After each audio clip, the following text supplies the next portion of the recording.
Welcome to Cooking with Chef Rich. Today we're making chicken cacciatore. Great dish to know how to make. Very often, if you go online and look it up, they always use bone-in chicken, meaning chicken on a bone, like thighs, legs, etc., etc. I'm going to be doing it with a boneless breast of chicken, so it cooks a lot quicker, a lot easier, and you can do it on the stove top as opposed to spending an hour in the oven. So that's definitely a good thing. If you like this video, please like, subscribe, and hit the bell. Also, I'll be listing all the ingredients in the description down below. So let's jump right in.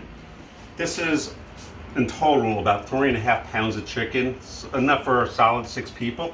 I want to just show you how I cut the chicken, and then I'll go through the other ingredients. So this is chicken breast, obviously. We're going to go almost somewhere between 1/4 and 1/2 inch thick. Maybe 1/3 of an inch thick. So we get nice big pieces of chicken inside the chicken cacciatore. I'm just going to add this to my chicken. I'm going to turn on my fire. Get my pan hot. While my pan is getting heated, I'm just going to run through our ingredients. I have 1 large onion and another half of Spanish onion, cut about 1/4 inch thick.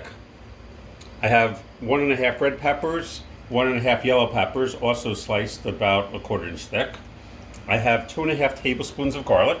I have 1 28-ounce can of diced tomatoes. I have a tablespoon of oregano, a tablespoon of dried basil. I have a teaspoon of salt, teaspoon of black pepper. I have a tablespoon of sugar, tablespoon of lemon juice, about between 3 and 4 tablespoons of basil chiffonade, and just some parsley to garnish with. And of course some olive oil to saute. So I'm going to add some olive oil, probably a tablespoon or so, just to coat the bottom of my pan. We're going to cook our chicken first.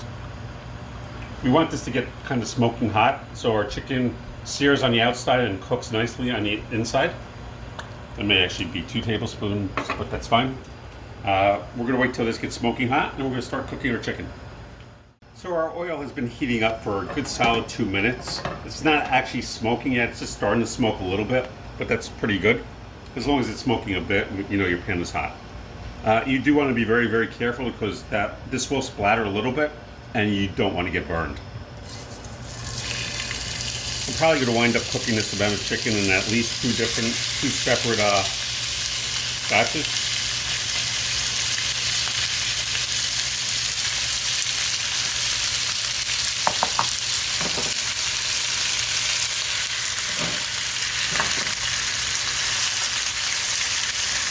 Initially, I'm just going to let it sit because I want it to brown.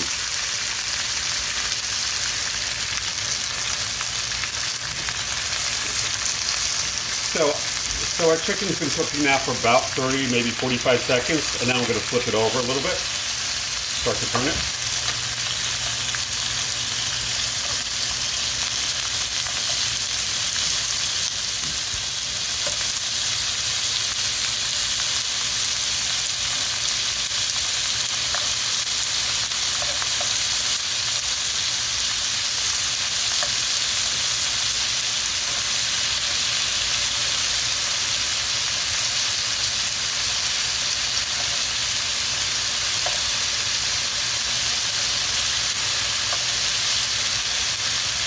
And we'll let this sit like this for about 30 seconds on this side.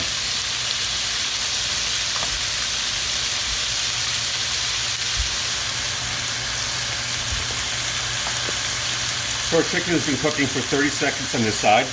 Now we're going to start to move it a little bit.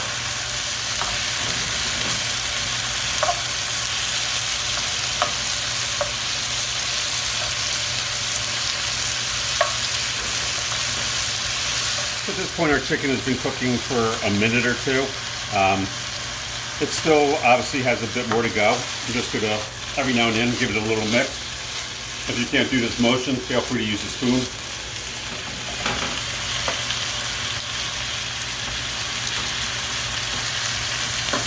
It's probably close to done cooking at this point.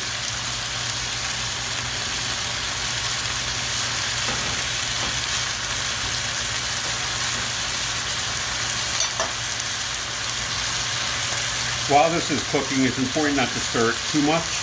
You notice that there's liquid coming out of the chicken. You really want it to sear and saute as opposed to steam. So it's better not to move it.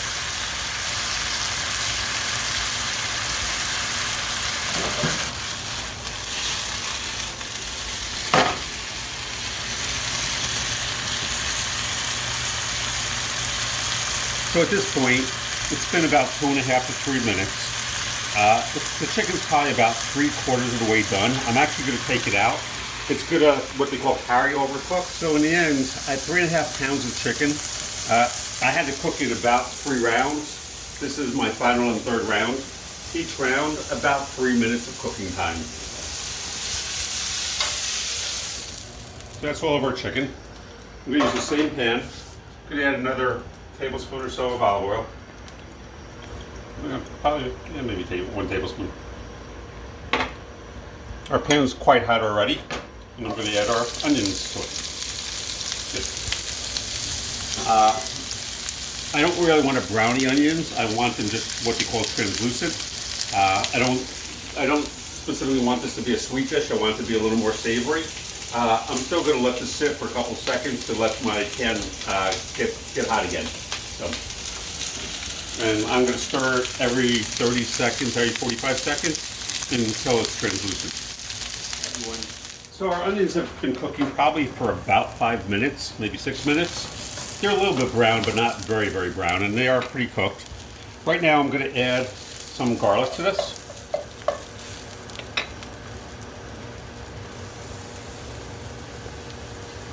On one side it's a lot of garlic, but it'll actually taste really delicious when I'm done cooking it. I'm going to add a little bit of olive oil so that sautés.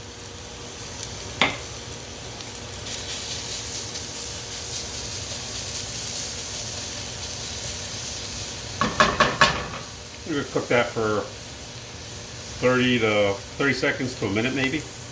If you look closely, you'll notice it's sizzling, so I'm going to give this a stir because, like I said, I don't like to brown my garlic. And it is actually starting to brown. I'm actually, at this point, just going to mix it into my onions. It will definitely saute more. And at this point, I'm also going to add my peppers to this.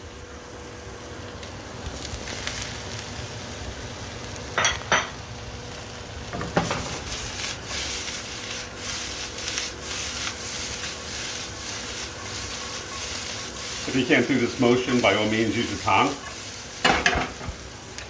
And this is going to cook for probably about 4 or 5 minutes. I am going to stir it quite regularly because at this point I don't want my garlic to burn. So probably every 20 to 30 seconds I will be stirring this. So our peppers have been cooking now for about 3 minutes or so. They're definitely not tender, but that's fine. At this point we're going to add our tomato product. You notice our onions are starting to get brown. I don't want them to get too brown. The way they are now is fine. But by adding our tomato product, that will definitely slow down the cooking process for the onions, and our peppers will cook with this. So I'm just going to mix this in. I'm also going to add our salt and pepper right now.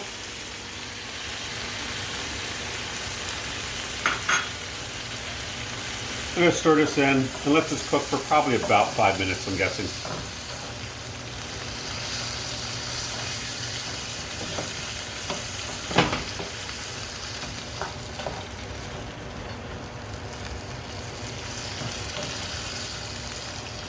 I'm going to bring this up to a simmer. Once it comes up to a simmer, I'm going to turn it down and just let it simmer. I'll stir it every couple minutes. Okay, so our onion and peppers have been cooking now for about 7 minutes. The peppers are still crunchy if you bite into it, but it's tender at least.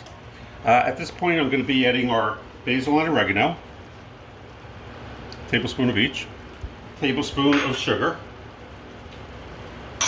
When I was at the Culinary Institute of America, hold that thought, 1 tablespoon of lemon juice, about 3 tablespoons of fresh basil. Going to stir all this into it.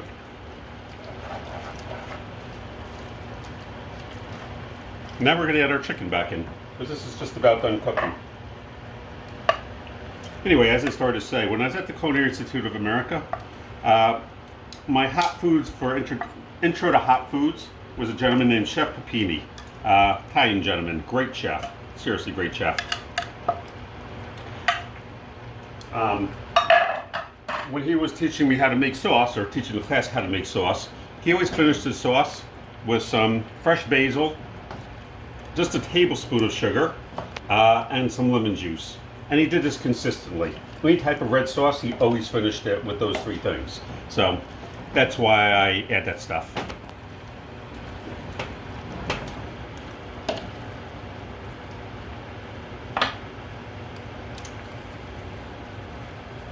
I suppose it would have helped if I had a little bit of a bigger pan, but it's fine. We'll make this work.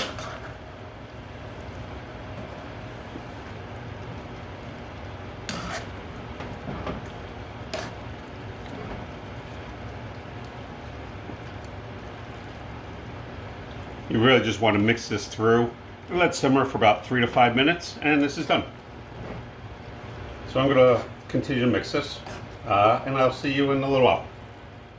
Alright, so this has been cooking just for about 5 minutes. It's still nice and saucy. Very, very important that you don't boil it. You want it to simmer, but you don't want it to boil. Before I'd mentioned that I was kind of undercooking the chicken. It finishes cooking in here, and right now you'll have a nice tender breasted chicken with onions and peppers. Should be delicious. So our chicken cacciatore is done. I put it on a plate so you can see what it looks like. I tasted it, it's actually delicious, really good. If you like this video, please like, subscribe, and hit the notification button. Thank you so much. Have a great day. Be safe.